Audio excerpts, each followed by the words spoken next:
the definition of complex number. Now in this lecture we start the next lesson, that is the complex number. So first of all see the definition of complex number. क्या होता है complex number यानी? तो complex number it consisting of the sum or difference of real part and imaginary part. क्या होता है complex number? Complex number it means it consisting of the sum or difference of real and imaginary part. It is called as the what? Complex number. अब यहाँ पे जो x और y है they are belongs to r, यानी ये जो i का कोइफिशिएंट है y, ठीक है, ये y क्या आपका एक रियल नंबर होगा, यानी x और y, ठीक है, मैंने यहाँ पे वेरिएबल के तौर पे x और y लिया है, but they x and y belongs to your r. Then i, अब यहाँ पे i मेंशन किया है, तो ये जो x है ना, मतलब ये जो आपका this is the you know आपका जो कॉम्प्लेक्स नंबर होता है वो इस फॉर्म में होता है. अभी मैंने बताया कि sum are difference of real part and imaginary part is called as your complex number. तो ये है आपका रियल पार्ट और ये है आपका इमेजिनरी पार्ट. अब इसमें आई यानी आई का वैल्यू होता है स्क्वायर रूट ऑफ -1, ठीक है, आई को अपन इमेजिनरी भी बोलते हैं या आई का वैल्यू होता है स्क्वायर रूट ऑफ -1, ठीक है. तो ये जो आई है जिसका वैल्यू है स्क्वायर रूट ऑफ -1, इस आई को अपन क्या कहते हैं? आयोटा, कॉम्प्लेक्स नंबर के लैंग्वेज में.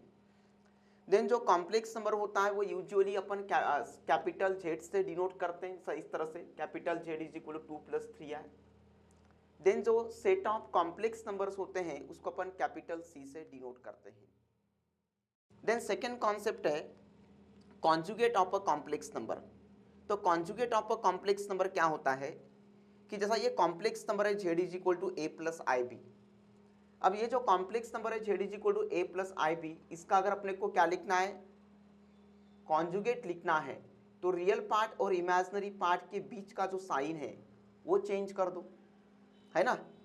If there exist a complex number Z is equal to a + ib, तो रियल पार्ट और इमेजिनरी पार्ट की, देखो कॉन्जुगेट लिखते समय रियल पार्ट का साइन चेंज नहीं करना है, ठीक है. कॉन्जुगेट लिखते समय किसी भी कॉम्प्लेक्स नंबर का कॉन्जुगेट लिखते समय आपको ऑलवेज इमेजिनरी पार्ट का ही साइन चेंज करना है, ठीक है. तो यहाँ पे और मैंने बताया कि जो कॉम्प्लेक्स नंबर है वो कैपिटल जेड से डिनोट करते हैं.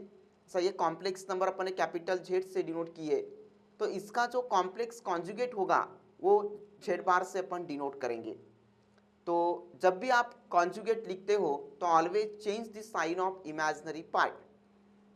सेकेंड थिंग ये है, अगर अपन इस कॉम्प्लेक्स नंबर और कॉन्जुगेट ऑफ कॉम्प्लेक्स नंबर दोनों के रिलेशंस को अगर ज्योमेट्रिकली अगर समझने की कोशिश किए, तो आपका जो कॉम्प्लेक्स नंबर होता है, ये कॉम्प्लेक्स नंबर अगर ऑब्जेक्ट है तो इसका इमेज या उसका इस कॉम्प्लेक्स नंबर का जो रिफ्लेक्शन है, जो इमेज है, वो जेड, वो उसका कॉन्जुगेट होगा, है ना. कॉम्प्लेक्स नंबर और कॉम्प्लेक्स कॉन्जुगेट को ज्योमेट्रिकली अगर उसका रिलेशंस अगर अपन समझे, तो ये है आपका गिवन कॉम्प्लेक्स नंबर. तो ये given complex number it means one type object है, तो इस गिवन कॉम्प्लेक्स नंबर का जो रिफ्लेक्शन होगा, जो इमेज होगा, वो उसका कॉन्जुगेट होगा, ठीक है. Second thing, the real part of Z, यानी कोई भी कॉम्प्लेक्स नंबर है, for example Z is equal to 2 + 3i है. अब ये कॉम्प्लेक्स नंबर है. अब इस कॉम्प्लेक्स नंबर का अगर अपने को रियल पार्ट निकालना है तो अपन ऐसे निकाल सकते हैं, real of z is equal to z क्या आपका 2 + 3i, और इसका जेड बार क्या इसका कॉम्प्लेक्स कॉन्जुगेट है, कितना होगा, यहाँ पे साइन चेंज कर दो बीच का, या प्लस है प्लस लिखो, और इस कॉम्प्लेक्स नंबर का कॉन्जुगेट कॉम्प्लेक्स क्या होगा 2 - 3i होल डिवाइडेड बाई 2. ये +3i - 3i कट 2 + 2 4, 4/2 गेट 2, और 2 क्या है इस कॉम्प्लेक्स नंबर का रियल पार्ट. तो इस फार्मूला से आपको किसी भी गिवन कॉम्प्लेक्स नंबर का रियल पार्ट मिलेगा और इससे आपको उसका इमेजिनरी पार्ट मिलेगा. Okay, the properties of conjugate. इसके पहले अपन ने complex number, conjugate of complex number देखे.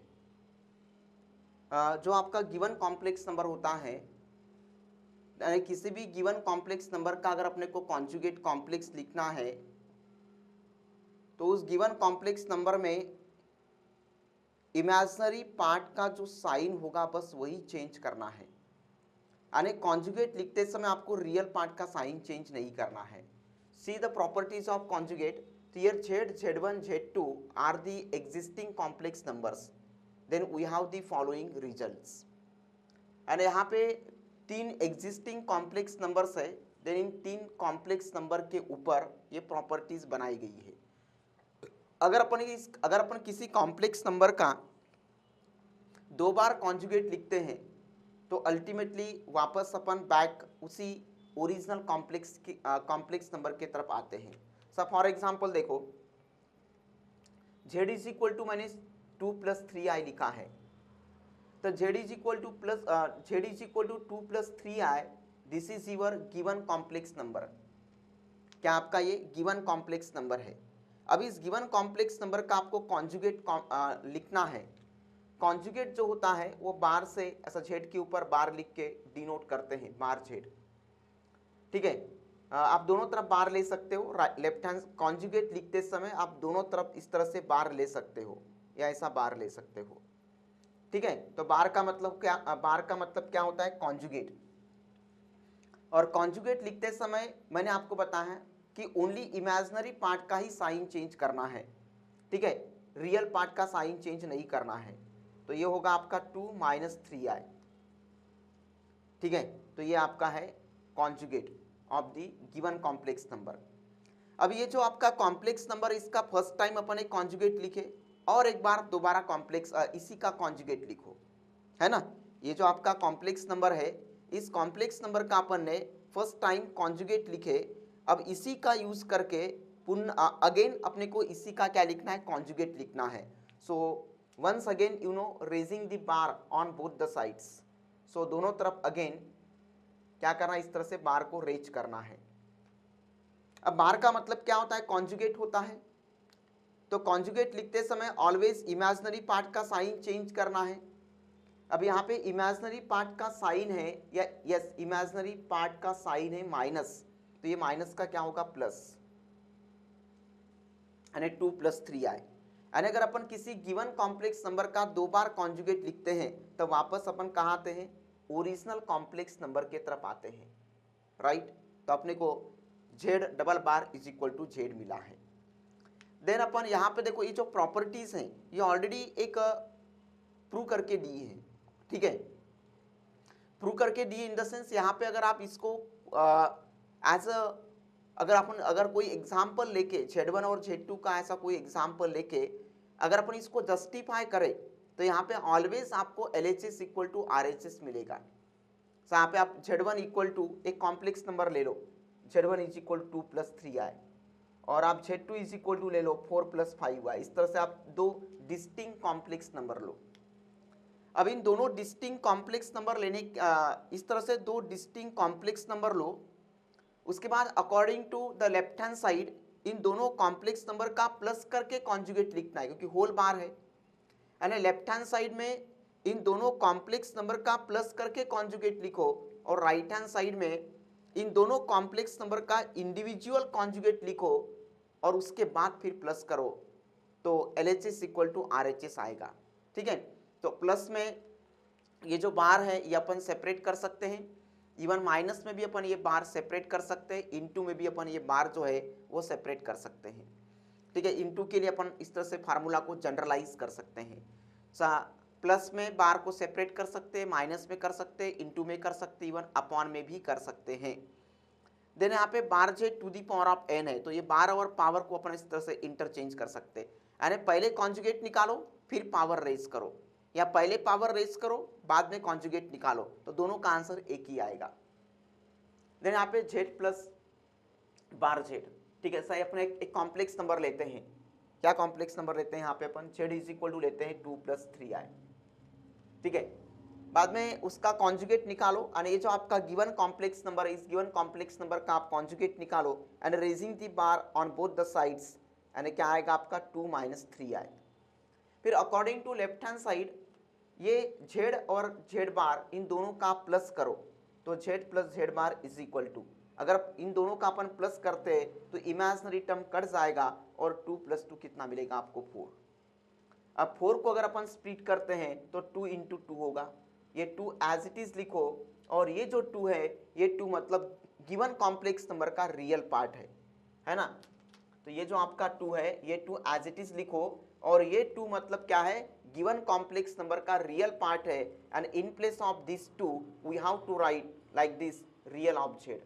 तो रियल ऑफ जेड का मतलब क्या होता है, आर ई का मतलब क्या है, तो आर ई का मतलब है रियल ऑफ जेड, यानी जो कॉम्प्लेक्स नंबर है इस कॉम्प्लेक्स नंबर का रियल पार्ट यानी 2 मिलता है। ठीक है, तो इस तरह से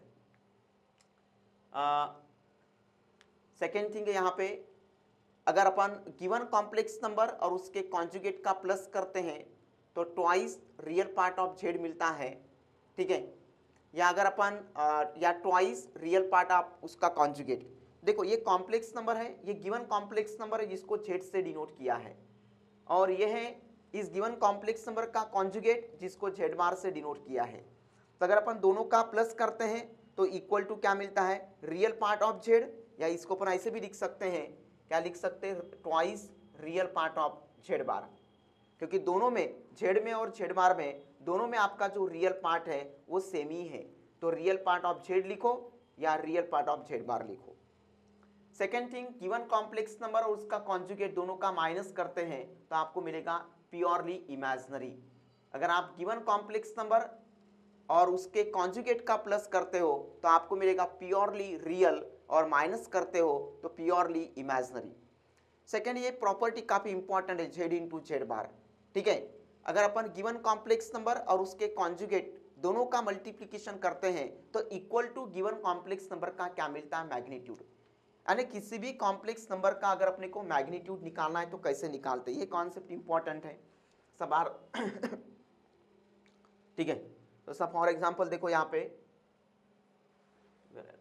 लाइक देखो यहाँ पे z इज इक्वल टू क्या है, 2 + 3i, इसका कॉन्जुगेट क्या होगा, 2 - 3i। अभी आप दोनों का मल्टीप्लीकेशन कर दो, z इंटू जेड बार, यानी क्या होगा, 2 + 3i इंटू 2 - 3i। तो ये जो एक आइडेंटिटी को बिलोंग करता है, a + b into a - b। ठीक है, तो इसका आंसर आता है a² - b², यानी 4 - 3i का होल स्क्वायर, यानी 4 - 3 का स्क्वायर 9 और i²। ये पावर जो है ये 3 और i दोनों के लिए सेपरेट कर दो। ठीक है, i² का वैल्यू होता है -1, माइनस माइनस प्लस कितना आता है 13, यानी z इंटू जेड बार आता है 13। सिमिलरली ये जो कॉम्प्लेक्स नंबर है इसका आप directly according to right hand side mod निकालो। अब किसी भी कॉम्प्लेक्स नंबर का मॉड कैसे निकालते हैं, जैसा कि ये कॉम्प्लेक्स नंबर है, अब इस कॉम्प्लेक्स नंबर का अपने को मॉड निकालना है तो स्क्वायर रूट के अंदर रियल पार्ट और आई का जो कोएफिशिएंट है यानी कंप्लीट अलोंग विथ आई नहीं लेना है, रियल पार्ट और इमेजिनरी पार्ट का जो कोएफिशिएंट है उसका रूट के अंदर स्क्वायरिंग करके बीच में प्लस लिखो, यानी 2 का स्क्वायर कितना होता है 4, और इमेजिनरी पार्ट का कोएफिशिएंट लेना है 3 का स्क्वायर 9 कितना आता है 13। ये आपका मॉड ऑफ जेड। अब यहाँ पे मॉड ऑफ जेड का स्क्वायर है तो squaring on both the sides करो, तो mod of z square is equal to 13। ठीक है, तो ये जो कॉन्सेप्ट है, ये जो प्रॉपर्टी है काफी इंपॉर्टेंट है, यानी z into z bar is equal to mod of z square होता है। यानी किसी भी कॉम्प्लेक्स नंबर का अगर अपने को मैग्नीट्यूड निकालना है तो इस तरह से निकालते हैं। जैसा ये आपका कॉम्प्लेक्स नंबर है, इसका अगर अपने को मैग्नीट्यूड निकालना है तो mod of magnitude in the sense mod, तो मॉड निकालना है मॉड्यूलस, मॉड्यूलस, तो mod of z is equal to square root of 2 का स्क्वायर 4। ठीक है, और इमेजिनरी पार्ट का ओनली कोएफिशिएंट लेने का, यानी आई का ओनली कोएफिशिएंट लो, 2 का स्क्वायर 4, 3 का स्क्वायर 9, 9 + 4 13 या 4 + 9 13, then squaring on both the sides करो, क्योंकि यहाँ पे मॉड ऑफ जेड का स्क्वायर है तो mod of z square equal to क्या मिलेगा आपको 13। ठीक है, see the modulus of a complex number. तो इसके पहले मैंने आपको बताया था कि किसी भी कॉम्प्लेक्स नंबर का जो मॉड्यूलस है वो कैसे निकालते हैं, यानी how to find the modulus of any given complex number. कैसे निकालते हैं, तो जो आपका गिवन कॉम्प्लेक्स नंबर है उसका अगर मॉड्यूलस निकालना है तो मॉड ऑफ जेड यानी modulus of the given complex number, यानी गिवन कॉम्प्लेक्स नंबर का जो मॉड है वो इस तरह से मॉड ऑफ जेड से डिनोट करते हैं। तो mod of z is equal to square root of, तो गिवन कॉम्प्लेक्स नंबर में जो रियल पार्ट और इमेजिनरी पार्ट है उसका स्क्वायरिंग करके बीच में प्लस करना है। अब रियल पार्ट और इमेजिनरी पार्ट, तो इमेजिनरी पार्ट में इमेजिनरी पार्ट का ओनली कोइफिशिएंट लेना है, आई नहीं लेना है, आई सहित अपने को स्क्वायरिंग नहीं करना है। तो mod of z is equal to square root of a square plus b square. Second thing, if mod of z equal to 1 and mod of z equal to 1 मतलब आपका जो गिवन कॉम्प्लेक्स नंबर है उसका magnitude अगर equal to 1 आता है तो you know that complex number is known as the what unimodular complex number. तो ये जो कॉन्सेप्ट है काफी इंपॉर्टेंट है, ठीक है। यानी जिस कॉम्प्लेक्स नंबर का मॉड इक्वल टू 1 आता है उस कॉम्प्लेक्स नंबर को कहते हैं यूनिमॉड्यूलर कॉम्प्लेक्स नंबर, ठीक है। और Z lies on a circle of unit radius, ठीक है। यानी ऐसा जो कॉम्प्लेक्स नंबर है कि जिसका रेडियस कितना आता है 1, रेडियस 1 मतलब उसका मॉड्यूलस 1 आता है तो रेडियस 1। तो जिस कॉम्प्लेक्स नंबर का मॉड्यूलस इक्वल टू 1 आता है it means radius, unit radius अगर 1 है और सेंटर पॉइंट 0 है, ठीक है। तो जहाँ पे आपका रेडियस 1 है और सेंटर पॉइंट 0 है, इस तरह से अगर आपका सेंटर पॉइंट ओरिजिन है और आपका रेडियस कितना है, ये 1 यूनिट है, तो जो कॉम्प्लेक्स नंबर है वो कहाँ पे रहेगा, सर्कल के ऊपर रहेगा। कहाँ होना चाहिए, ये सर्कल के ऊपर होना चाहिए, ठीक है। अब यहाँ से इसको ज्वाइन कर दो तो ये रेडियस बन जाता है, बराबर है। अब ये रेडियस कैसे निकालोगे, mod of z minus o, मतलब मॉड ऑफ जेड ही होगा। अब mod of z is equal to 1, ठीक है। तो जिस कॉम्प्लेक्स नंबर का मॉड्यूलस इक्वल टू 1 आता है, ठीक है, वह कॉम्प्लेक्स नंबर कहाँ पे होता है, सर्कल के ऊपर होता है, जिसमें रेडियस 1 होगा और सेंटर पॉइंट ओरिजिन होगा। Then see the properties of modulus. अब देखो mod of z always greater than equal to 0, यानी आपका जो कॉम्प्लेक्स नंबर है तो उस कॉम्प्लेक्स नंबर का जो मॉड्यूलस है, जो मॉड है, वो ऑलवेज आपको पॉजिटिव मिलेगा।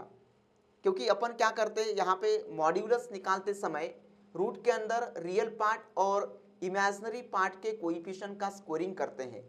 अगर आपका रियल या इमेजिनरी पार्ट अगर निगेटिव भी होगा तो बाय स्कोरिंग से वो पॉजिटिव बन जाएगा, ठीक है। तो इसीलिए आपका जो मॉड है, मतलब किसी भी कॉम्प्लेक्स नंबर का जो मॉड है वो ऑलवेज पॉजिटिव या ग्रेटर दैन 0 हो सकता है, ठीक है। अब ग्रेटर दैन अपना इक्वल टू 0 कब होगा, पॉजिटिव या फिर इक्वल टू 0 होगा, तो है ना, greater than 0 in the sense positive, और इक्वल टू 0 कब होगा, तो कॉम्प्लेक्स नंबर का जो मॉड है वो इक्वल टू 0 कब होगा, जब आपका कॉम्प्लेक्स नंबर खुद एक इटसेल्फ 0 होगा।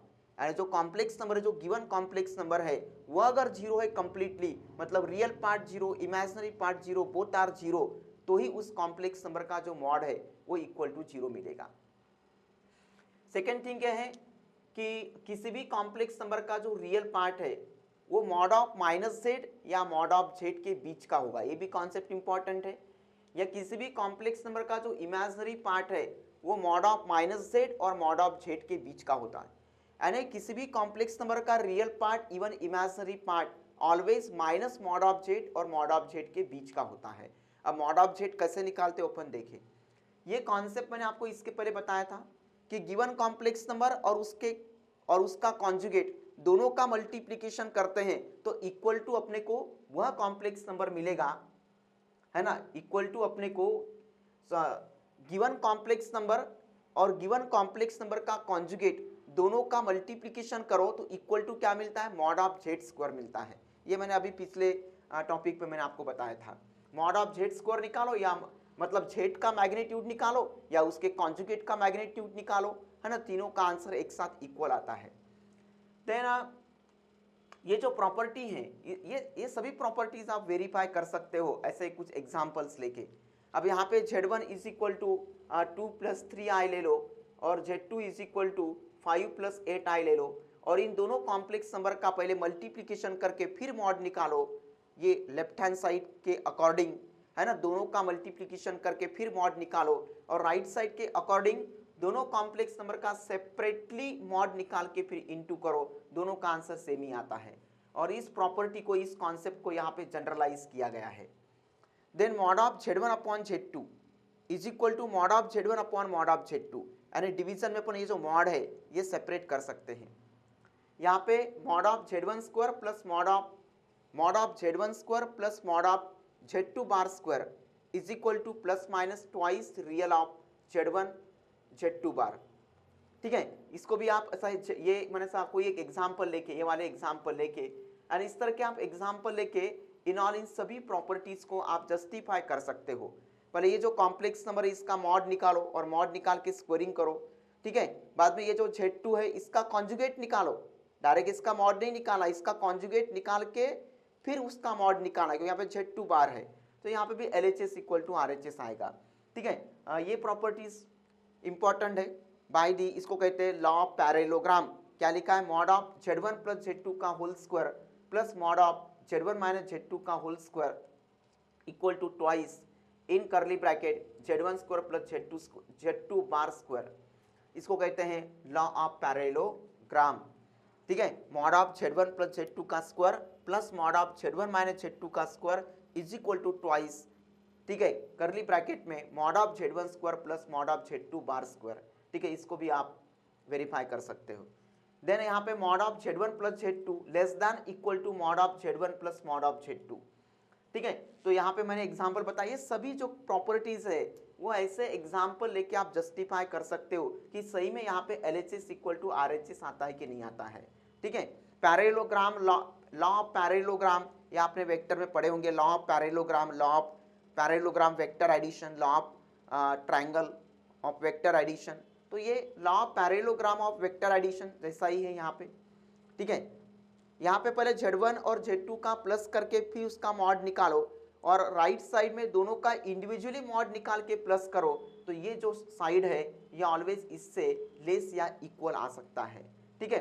और अगर अपन mod of Z1 plus Z2, तो mod of Z1 plus Z2 always less than equal to mod of Z1 plus mod of Z2, और second thing mod of Z1 minus Z2 always greater than equal to mod of Z1 minus Z2। तो ये जो properties हैं ये problem में use होता है, ठीक है। तो ये प्रॉपर्टीज काफी इंपॉर्टेंट है, they are very useful while solving the competitive type of, it means JEE level examples, competitive level of examples या प्रॉब्लम्स।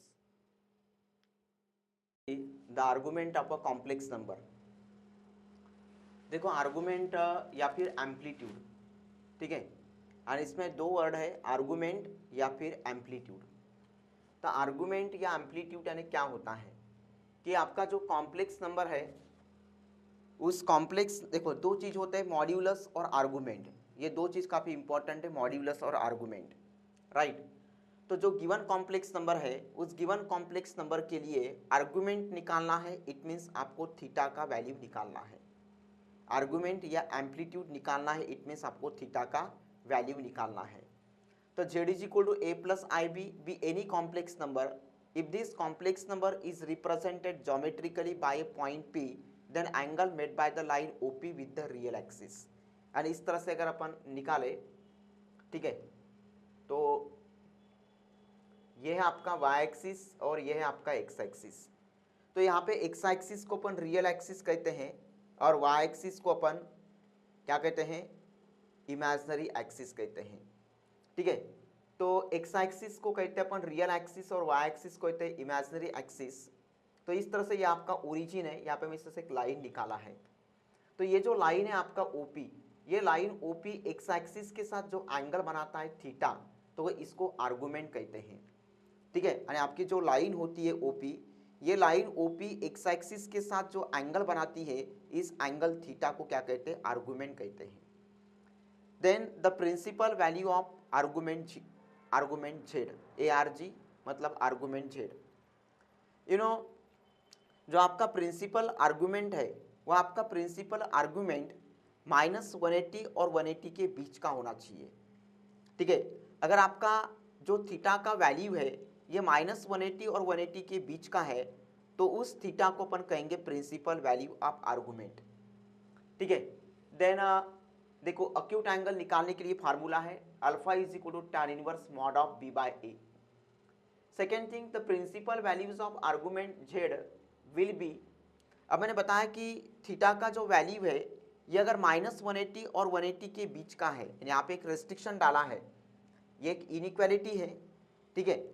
तो इसमें -180 और 180 को छोड़ के यानी थीटा का वैल्यू अगर -180 और 180 के बीच का है, excluding -180 and 180, then only that या those values of theta called as the principal value of argument. ठीक है। सेकेंड देखो क्वाड्रेंट के हिसाब से, ये है आपका फर्स्ट क्वाड्रेंट, ये सेकेंड क्वाड्रेंट, ये थर्ड क्वाड्रेंट और ये फोर्थ क्वाड्रेंट। तो फर्स्ट क्वाड्रेंट में आपका जो प्रिंसिपल वैल्यू होगा वो अल्फा होगा, या फर्स्ट क्वाड्रेंट के लिए अगर प्रिंसिपल वैल्यू निकालना है तो we have this formula alpha equal to tan inverse mod of b by a। Second quadrant के लिए निकालना है तो pi minus alpha, third quadrant के लिए निकालना है तो माइनस पाई प्लस अल्फा, और फोर्थ क्वाड्रेंट के लिए निकालना है तो माइनस अल्फा। फार्मूला अल्फा क्या है आपका, अल्फा ये है। ठीक है, alpha is equal to tan inverse mod of b by a। तो ये जो अल्फा का वैल्यू, पहले अल्फा निकालो और यहाँ पे सब्स्टिट्यूट कर दो तो रिस्पेक्टिव एक्सिस के लिए प्रिंसिपल वैल्यू मिलेगा। ठीक है। देन है प्रॉपर्टीज ऑफ आर्गुमेंट्स, जैसा प्रॉपर्टीज ऑफ मॉड्यूलस होता है, ठीक है, वैसे प्रॉपर्टीज ऑफ आर्गुमेंट्स होता है। प्रॉपर्टीज ऑफ कॉम्प्लेक्स नंबर देखे, प्रॉपर्टीज ऑफ मॉड्यूलस देखे, अब प्रॉपर्टीज ऑफ आर्गुमेंट्स क्या है। तो ARG मतलब आर्गुमेंट, तो argument of Z1 into Z2 is equal to argument of Z1 plus argument of Z2 plus 2k pi. इसमें जो k का वैल्यू होगा वो एक तो 0 होगा या 1 होगा या -1 होगा, वो डिपेंड करता है। ठीक है, बाद में इसी फार्मूला को अपन जनरलाइज कर सकते हैं, यानी number of the product of complex numbers, number of the product of distinct complex numbers. Here I taken the product of n complex number, तो इसको अपन इस तरह से लिख सकते हैं, argument of Z1 plus argument of Z2 plus argument of Z3 plus dot dot argument of Zn plus 2k pi. इसमें भी k का वैल्यू 0, 1 या -1 होगा। Then argument of Z1 into Z2 bar is equal to, इसको लिख सकते हैं अपन argument of Z1 minus argument of Z2। ठीक है, यहाँ पे Z2 बार चाहिए। Then argument of Z1 upon Z2 is equal to argument of Z1 minus argument of Z2 plus 2k pi. ठीक है, argument of Z upon Z bar and twice argument of Z plus 2k pi.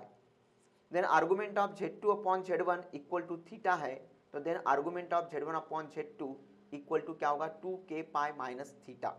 And अगर argument of Z2 upon Z1 theta है तो argument of Z1 upon Z2 equal to क्या होगा, तो 2k pi minus theta होगा। इसमें k belongs to your I। Then argument of Z bar and argument of complex conjugate equal to minus argument of Z। इसको अपन ऐसा भी लिख सकते हैं, argument of Z bar plus argument of Z is equal to argument of 1 by Z। Then argument of in bracket Z minus Z bar equal to plus minus pi by 2 होगा। Second है argument of minus Z is equal to argument of Z plus minus pi. तो this are the properties, ये भी काफ़ी useful है।